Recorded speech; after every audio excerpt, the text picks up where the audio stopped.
When I was 75 years old, my only son, Michael, forcibly placed me in a nursing home. He sold my house and took the money. "This is what's best for elderly people," he had said. But there was something he didn't know. Before his father died, he had left me something, and it was time to use it. My name is Margaret Patterson. This is the story of a mother's worst fear coming true, and how justice eventually prevailed. I was born and raised in Pittsburgh. In 1968, I married Robert Patterson. He was a construction engineer, and I was an elementary school teacher.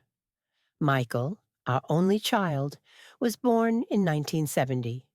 We were the parents who loved him most in the world. Robert was very hardworking. He worked day and night on construction projects, spent every penny he earned on the family, and saved for Michael's future. I also taught for 35 years.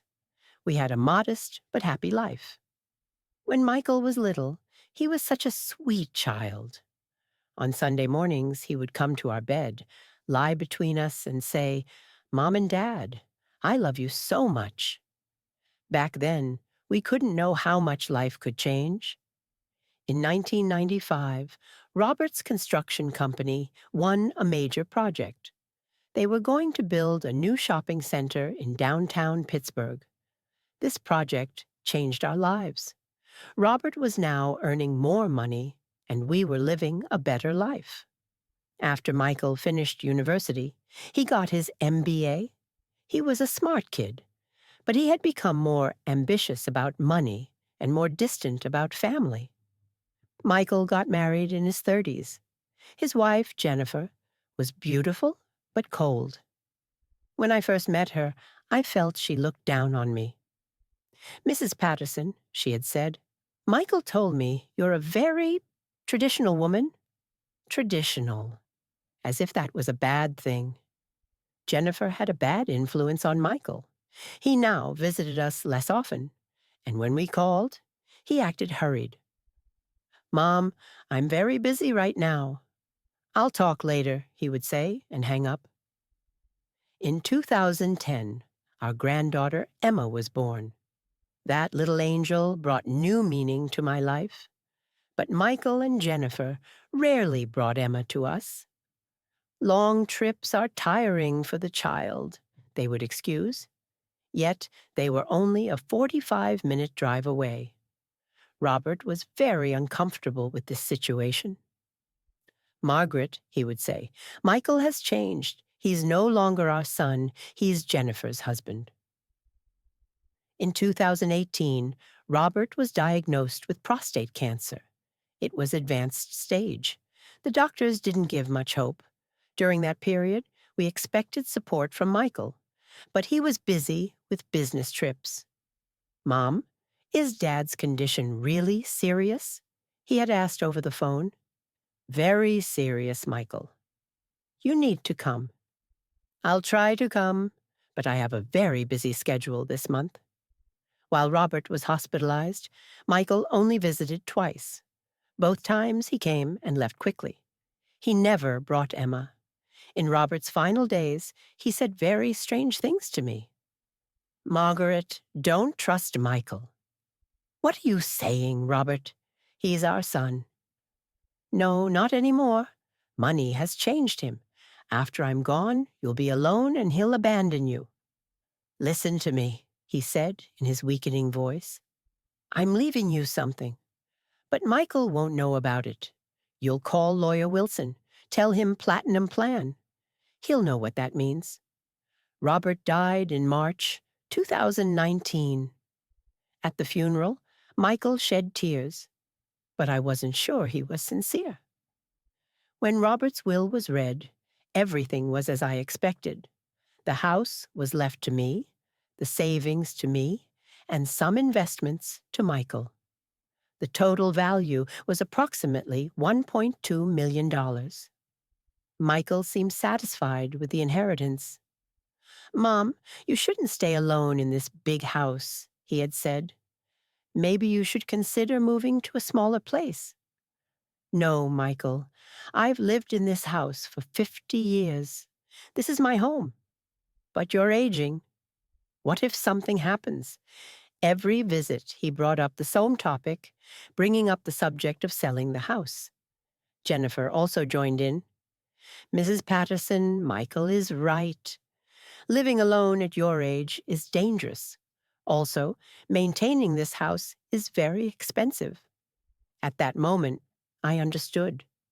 They were worried about my money. The money I would spend was being deducted from the money they would inherit. In the fall of 2021, I had a small accident. I fell in the kitchen and hurt my wrist. My neighbor called an ambulance, and I went to the hospital. It wasn't serious, but Michael saw this as an opportunity. Mom, do you see? You can't live alone anymore. What if something worse had happened? It was just a small accident. This time it was small. What if you fall again? Jennifer also supported. Mrs. Patterson, you should get professional care now. Then Michael dropped the bomb. Mom, I found a nice place for you. Sunset Manor Nursing Home. It's a very nice place. It has a garden, activities. I'm not going to a nursing home. This is not up for discussion. It's necessary for your safety. The following week, a social services specialist came to my house. Dr. Stevens, whom Michael had called, was also with him. Mrs. Patterson, Dr. Stevens said, your son is worried about you. It's important that you receive supervised care. After weeks of pressure, I gave up. Maybe they were right. Sunset Manor was really a nice place. Clean, well-maintained, kind staff. But it still wasn't my home. While Michael was packing my things, he said, Mom, we have to leave unnecessary things behind. There's not much room in your room. My 50 years of memories had become unnecessary things. After I was placed in the nursing home, Michael came frequently. Mom, the house is sitting empty. Bills keep coming. The logical thing is to sell it. No, Michael. Maybe I'll go back one day. You won't go back, Mom. You're happy here, and the house money would be good for you. I resisted for weeks, but Michael wore me down. Finally, I gave up. Okay, sell the house, but deposit the money into my account. Of course, Mom. It's your money anyway. The house sold for $850,000. Michael handled all the transactions. Mom, good news. We sold the house. Did you deposit the money into my account? Yes. Well, it's a bit complicated. I opened a trust account in your name. It's safer. What's a trust account? It's a special account to keep your money safe. I manage it, and you can use it whenever you want. But a month later, account manager Lisa from Sunset Manor came. Mrs. Patterson, this month's payment is late. Is there a problem? What do you mean? Michael manages my money. I called Michael. Son, they say the nursing home payment is late. Mom, it's a small delay. I'll handle it. But the same thing happened the next month. Then Michael dropped the bomb.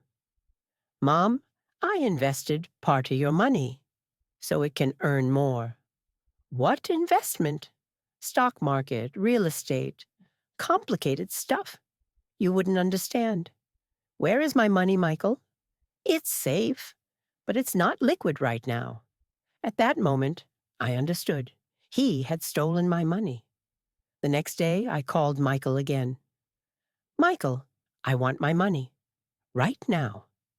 Mom, it doesn't work like that. I'm trying to turn your money into more money. Did I give you permission for this? You authorized me. Only to make payments, not to invest. His voice on the phone changed. The loving son tone was gone. Mom, that money is no longer yours. I'm the owner of the trust account. I have the legal right to manage that money. What? It was written in the documents you signed. I'm the manager of the trust, and you're the beneficiary. This isn't legal. This is theft. No, Mom. This is smart planning. You're old. You can't manage money properly. You're lying. Mom, don't get upset. It's not good for your health. At that moment, Robert's last words echoed in my ears. Don't trust Michael. He will betray you. That night, I couldn't sleep. The son I had loved, raised, and given everything to for 50 years had abandoned me. Worse, he had stolen my money. Then I remembered Robert's words. You'll call Lawyer Wilson. Tell him platinum plan. The next morning, I called Wilson Law Firm. Wilson Law Firm, how can I help you? I'd like to speak with Henry Wilson. Margaret Patterson calling. When Henry Wilson came to the phone, his voice was very serious. Mrs. Patterson, I've been expecting you. Robert's instructions were very clear. Has the time come to activate the Platinum Plan? What is the Platinum Plan, Mr. Wilson? Robert prepared this plan for you, a security plan that would activate if Michael deceived you, if he betrayed you. What do you mean? Mrs. Patterson, Robert was a very smart man. He sensed Michael's character years ago. And there's a secret he never told you. My heart started beating rapidly. What secret? The house you sold wasn't actually registered only in your name. Before Robert died, he established a special company and transferred the real ownership of the house to that company. What does this mean? It means the house Michael sold didn't actually belong to him. The ownership of the company belonged to Emma, your granddaughter. My world stopped. When Henry Wilson came to his office the next day, he explained all the details. In 2018, after Robert learned he was sick, he established this plan. He created a company called Patterson Family Trust. The real ownership of the house was transferred to this company. Why didn't I know? Because Robert planned it this way, so nothing would change in your daily life. You continued to live in the house. Bills continued to be paid. But the real ownership was elsewhere. How can Emma own it?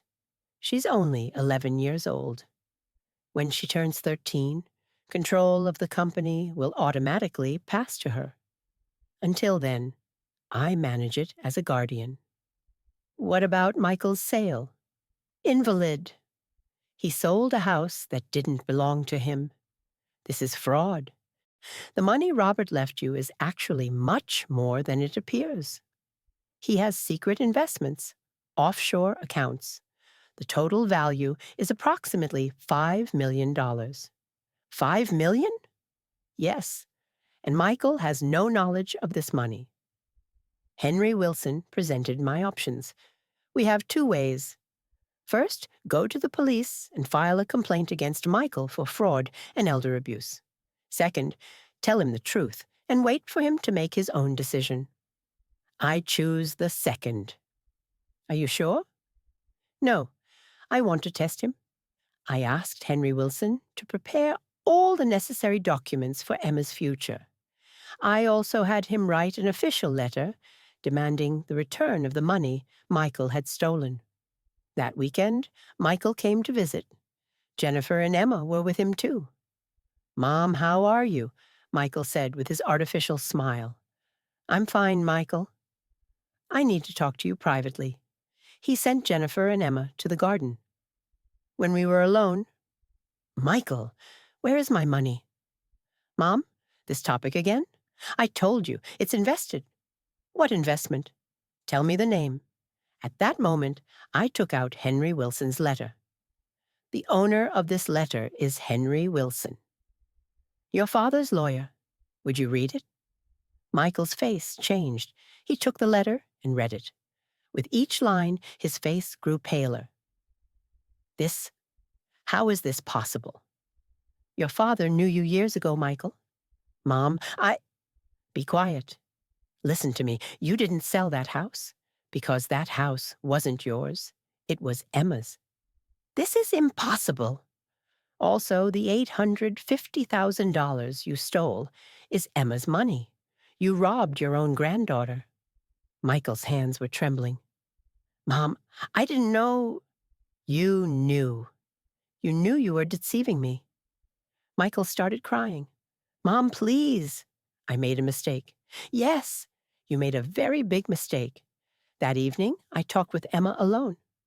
Grandma, Emma said, why are Mom and Dad always fighting? Because your father made a big mistake, Emma. But don't be sad about it. What mistake? Your grandfather left you a gift, a very big gift. Emma's eyes lit up. What gift? Your grandfather's old house. That house is yours now. Really? Yes, and many other things. Your grandfather planned many things for your future. Where will you live, Grandma? If you want, I can live with you in that house. Emma clapped her hands with joy. I'd love that. Michael and Jennifer came out from inside. Michael's eyes were red. Mom, can we talk? Emma, go tell your mother we're going to see Grandfather's house tomorrow. Emma ran to Jennifer. Michael sat next to me. Mom, I made a very big mistake. I know. I'll return the money. Every penny. Michael, this isn't just about money. You abandoned me. You put your 75-year-old mother in a nursing home and stole her money. I don't know, Mom, but I'm ready to try. With Henry Wilson's help, I was shocked when I learned about Robert's real inheritance. $5 million was a very large amount. But what was really valuable was that Robert had protected me. When Emma turned 13, official ownership of Patterson Family Trust passed to her. But I managed everything as a guardian. Michael kept his word. He sold his house and cars. He paid back the $850,000. But this process took a year, and his family fell apart. Jennifer divorced him. She tried to get custody of Emma. In court, Emma stated her own decision. I want to live with my grandmother. She never abandons me. Emma started living with me. Robert's house came back to life. We set up a playground in the garden. Emma's friends come over. Michael visits every week. His remorse is real. But once trust is broken, it's very hard to repair. One day, Henry Wilson brought me another surprise. Robert has a letter for you. The letter was written in Robert's handwriting. Dear Margaret, if you're reading this letter, it means Michael betrayed you. I'm very sorry. We lived together for 50 years. You were always kind-hearted, reliable, self-sacrificing. Michael took advantage of these qualities, but I tried to protect you. The inheritance I left to Emma isn't just money. You are also part of her inheritance. Forgive Michael, but don't give your trust back immediately. People can change, but it takes time. I love you forever, Robert. I cried, reading that letter. Even 3 years later, Robert was still protecting me. Emma is now 15 years old. We eat dinner together every evening. I tell her stories about her grandfather. Grandma, she says, grandfather was really very smart. Yes, Emma. And he loved you very much. Michael comes more often now. He's trying to repair his relationship with Emma. We may not be as close as before, but at least we're like a family. If you're listening to this story and you're an elderly parent, know this. However your children treat you, your grandchildren will treat them the same way. The cycle of love and the cycle of betrayal both pass from generation to generation. When Emma grows up, she'll remember what Michael did to me, and she'll make her own decision. Justice sometimes comes late, but it always comes. Robert knew this, and he protected me. If this story touched you, share it. Write in the comments which city you're watching from. And remember, love may go unrequited, but truth is never alone.